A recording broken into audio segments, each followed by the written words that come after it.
Hi friends, in this video I'm planning to start a Linux bootcamp from scratch at beginner level. Anyone can come and learn Linux very easily and in a simpler way. And to get more future videos in this Linux bootcamp, please subscribe to my channel, click on the bell icon to get the immediate notification of the latest video that I'm uploading in my channel regarding Linux. And if you really feel this course is really easy to understand and helpful, kindly share among your friends so that they can also learn and grow. Thank you, and you can jump into the introduction part of the Linux right now.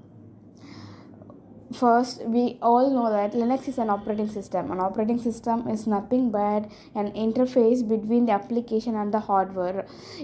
Without operating system, no more application is going to work. The computer system which is we are using it will be by default installed with some software like Windows, Linux, Mac. In this bootcamp, I'm going to move with Linux, and we have to know that who is the founder of Linux. Linus Torvalds is the father of Linux. He found this Linux project and he started begin with in 1990s. And this is completely open source. This is a free project provided by him. It's very easy to learn, and it's mostly used by so many top organizations in their real time application.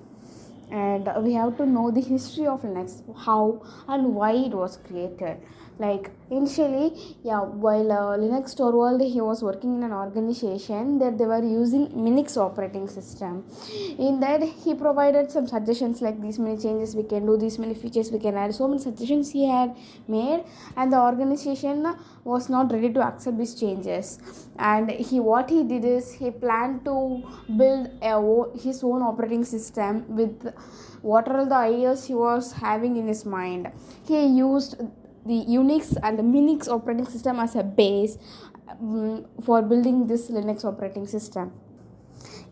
Once his Linux operating system was built and the project was succeeded, he made it to be open source. That is, the source code of the Linux will be available in the internet. No, everyone can access it, and there will be a community for maintaining this source code and any updations or any features, any bug fixing. So many things are happening. And some of the flavors of Linux, this is nothing but by keeping Linux as a base operating system, so many developers around the world they have come up with their own operating system like Debian, Red Hat, CentOS, etc. So many operating system used for specific tasks, and we have to know what are all the applications that are developed using Linux. We will be hearing this application in a daily basis like Git, Docker, Mozilla Firefox, Thunderbird, etc. For more videos, please keep supporting my channel. Thank you. Bye. Let's meet in